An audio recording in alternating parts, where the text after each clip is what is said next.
कभी रात में आसमान की तरफ देखा है और सोचा है कि क्या वहां कोई है? सदियों से ये सवाल हम सबको परेशान करता रहा है। मतलब हमारा ब्रह्मांड इतना बड़ा है तो फिर इतना खामोश क्यों? आज हम इसी बहुत बड़ी कॉस्मिक पहेली को समझने की कोशिश करेंगे, जिसे फर्मी पैराडॉक्स कहते हैं। चलिए शुरू करते हैं ये कमाल का सफर।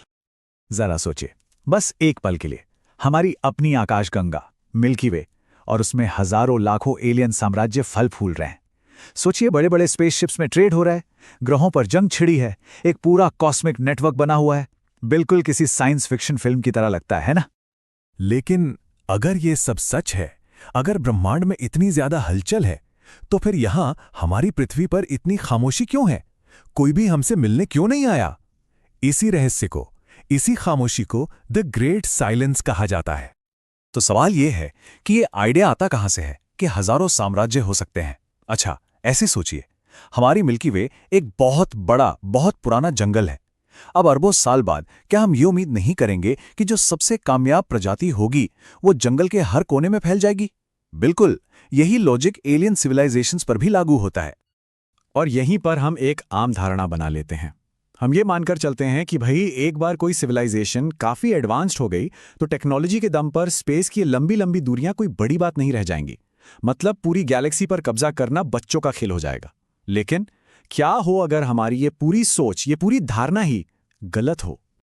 चलिए अब इस पूरी पहेली को एक बिल्कुल नए एंगल से देखते हैं। क्या हो अगर स्पेस मतलब अंतरिक्ष कोई खुली सड़क ना हो, बल्कि एक बहुत बड़ा, खतरनाक और अनजान महासागर हो? देखिए, ये एक बहुत ही सिंपल लेकिन बहुत गहरा बदलाव है सोच में।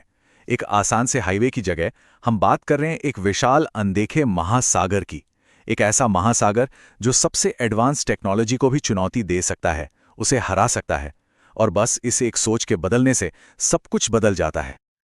अच्छा, इस नए आइडिया को और बेहतर तरीके से समझने के लिए हमें इतिहास में जाना होगा। हमें उस इकलौते उदाहरण को देखना होगा जहां इंसानों ने एक बहुत बड़ी खाली जगह पर अपना विस्तार किया था। जी हां, हम बात कर रहे हैं उन बहादुर पॉलिनेशियन नाविकों की। सोचिए, हजारों साल पहले ये नाविक अपनी छोटी छोटी नावों में बैठकर बिना किसी मॉडर्न टेक्नोलॉजी के उस अंतहीन प्रशांत महासागर में उतर गए। उनके पास सिर्फ दो ही रास्ते थे, या तो रहने के लिए कोई नया घर मिले, या फिर हमेशा के लिए उसी समंदर में खो जाएं। पर असलियत बहुत कड़वी थी। उन्हें जो ज्यादातर द्वीप मिलते थे वो बस गीली बंजर चट्टानें होती थीं। न पीने का पानी, न खाने को कुछ। सोचकर देखिए उस निराशा को, महीनों की खतरनाक यात्रा और हाथ में आई सिर्फ एक बेजान चट्टान। लेकिन कभी कभी किस्मत मेहरबान होती थी और उन्हें एक जन्नत जैसा द्वीप मिल जाता था, जहां संसाधन भी थे, जीवन भी था, बसने के लिए एकदम परफेक्ट। और यही वो कीमती द्वीप थे जिन्होंने पॉलिनेशियन कल्चर को पूरे प्रशांत महासागर में फैलाया। और इससे एक खास तरह का पैटर्न बना, जिसे हम कह सकते हैं आर्कीपेलागो मॉडल। मतलब ये कोई एक जुड़ा हुआ साम्राज्य नहीं था, ये बस सबसे अच्छे द्वीपों पर बसी बस्तियों का एक बिखरा हुआ नेटवर्क था। और इन बस्तियों के बीच में था मीलों लंबा खाली समंदर। यहां तक कि कुछ अकेली बस्तियां तो वक्त के साथ खत्म भी हो गईं। तो चलिए अब इसी मॉडल को, इसी आइडिया को पूरी आकाशगंगा पर लागू करके देखते हैं। अगर अंतरिक्ष एक महासागर है, तो सारे तारे और उनके ग्रह ये सब द्वीप हैं। पर असली सवाल ये है, इनमें से कितने द्वीप वाकई रहने लायक जन्नत हैं? और यहीं पर एक चौंकाने वाली सच्चाई सामने आती है। भले ही हम अरबों पृथ्वी जैसे ग्रहों की बात करते हैं, पर उनमें से ज्यादातर असल में भयानक जगहें हैं। कोई लावा से उबलता नर्क है, तो कोई जमी हुई बेजान दुनिया, कोई रेडिएशन से झुलसी हुई चट्टान है, तो किसी का वायुमंडल ही जहरीला है। ये सब ब्रह्मांड के वो खराब बेजान द्वीप हैं। और इसका सबूत कहीं दूर नहीं, हमारे अपने पड़ोस में ही है। हमारे सोलर सिस्टम को ही देख लीजिए। मंगल और शुक्र दोनों ही टेक्निकली पृथ्वी जैसे चट्टानी ग्रह हैं, पर क्या कोई वहां रहना चाहेगा? बिल्कुल नहीं। एक ग्रह पर जहरीली धूल और रेडिएशन है, तो दूसरा अपने एटमॉस्फेयर के दबाव से ही कुचल देता है। तो मतलब साफ है, किसी खराब ग्रह को रहने लायक बनाने में जो समय, ऊर्जा और संसाधन लगेंगे वो इतने ज्यादा हैं कि इसका कोई मतलब ही नहीं बनता। सीधी सी बात है, गणित ही काम नहीं करता। किसी भी समझदार सिविलाइजेशन के लिए ये एक घाटे का सौदा होगा। इससे तो कहीं बेहतर है कि कोई पहले से तैयार अच्छा द्वीप खोजा जाए। तो ये सारी बातें हमें एक बहुत ही नए और मजेदार नतीजे पर पहुंचाती हैं। क्या हो अगर हम अकेले हैं ही नहीं, बस हमारे पड़ोसी बहुत बहुत ज्यादा दूर हैं। और यही इस पूरे आइडिया की जड़ है। सोचिए, क्या हो अगर एलियन सिविलाइजेशंस भी ठीक पॉलिनेशन नाविकों की तरह ही सोचते हों कि वो सिर्फ सबसे अच्छे, सबसे कीमती ग्रहों को ही चुनते हैं और बाकी अरबों खराब ग्रहों को छोड़ देते हैं, और इसी वजह से उनके बीच में बहुत बड़ी बड़ी खाली जगहें बन जाती हैं। तो इसका मतलब ये हो सकता है कि हमारी पृथ्वी, हमारी ये खूबसूरत नीली दुनिया इस कॉस्मिक महासागर के एक बहुत ही शांत और सुनसान इलाके में है। हो सकता है हमारे आसपास दूर दूर तक कोई और अच्छा द्वीप हो ही ना, और इसीलिए आज तक कोई मुसाफिर यहां से गुजरा ही नहीं। हम अकेले नहीं हैं, बस सबसे बहुत दूर हैं।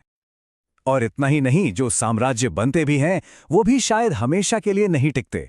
एक अच्छा स्टार सिस्टम मिलता है, वहां बस्ती बसाई जाती है, फिर वो आसपास के अच्छे सिस्टम्स में फैलकर एक क्लस्टर बना लेते हैं। लेकिन फिर ये विशाल दूरियां उन्हें अलग कर देती हैं, कॉलोनियां आजाद हो जाती हैं और वक्त के साथ संपर्क टूट जाता है, संसाधन खत्म हो जाते हैं और साम्राज्य बिखर जाते हैं।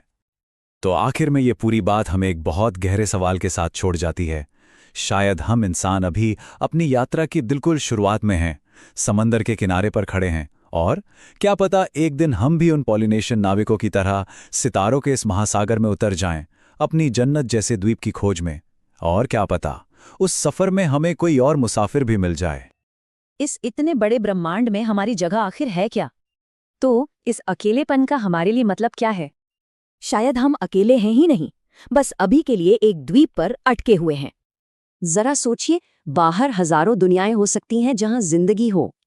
तो ये सोचना कि हम अकेले नहीं हैं, डरावना है या सुकून देने वाला? तो क्या हमारा ये अकेलापन सुधरने का एक मौका है, या फिर बस एक दुखद सच्चाई? या हो सकता है हम सब गलत सोच रहे हों, शायद ये तो बस शुरुआत है। और एक दिन आएगा जब हम भी अपना एक अच्छा सा द्वीप खोज ही लेंगे।